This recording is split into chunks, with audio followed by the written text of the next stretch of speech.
1960 August 4 பழைய குற்றாலம் அருவி உருவான தினம் இன்று. இந்த அருவி உருவாக காரணமாக இருந்தவர் பெருந்தலைவர் காமராஜர் என்பது உங்களுக்கு தெரியுமா? குற்றாலத்தில் இருக்கின்ற அருவிகளில் பேரருவி, ஐந்தருவி, செண்பகாதேவி அருவி ஆகியவை இயற்கையாகவே உருவானவை. ஆனால் பழைய குற்றாலம் அருவி அப்படி இயற்கையாக உருவானது அல்ல.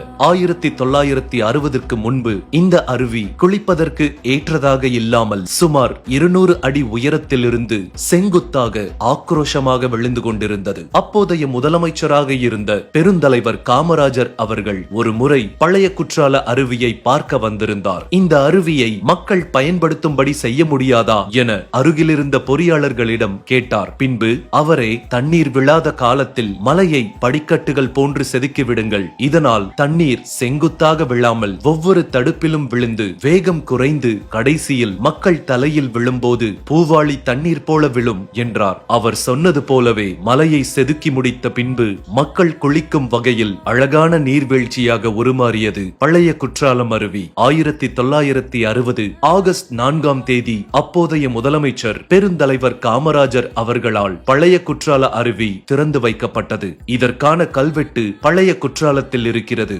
அப்போதெல்லாம் குற்றாலம் அருவிகளுக்கு முக்கியஸ்தர்கள் வருகை தரும்போது அருவியில் பொதுமக்கள் குளிப்பதற்கு தடை விதிக்கப்படுவது வழக்கமாக இருந்து வந்துள்ளது. அப்படித்தான் ஒரு முறை காமராஜர் குற்றாலத்திற்கு குளிக்க வந்தபோது சுற்றுலா பயணிகள் அருவியில் குளிப்பதற்கு தடை விதிக்கப்பட்டிருந்தது. ஆனால் அதனை அனுமதிக்காத காமராஜர் மக்களை குளிக்க விடும்படி கூறியதுடன் மக்களோடு மக்களாக அருவியில் குளித்து மகிழ்ந்தார் காமராஜர். அடுத்த முறை பழைய குற்றாலம் அருவி செல்லும் போது ஐயா காமராஜர் அவர்களின் ஞாபகமும் வரும்தானே. தென்காசி லைஃபுக்காக ஜஸ்டின் துரை.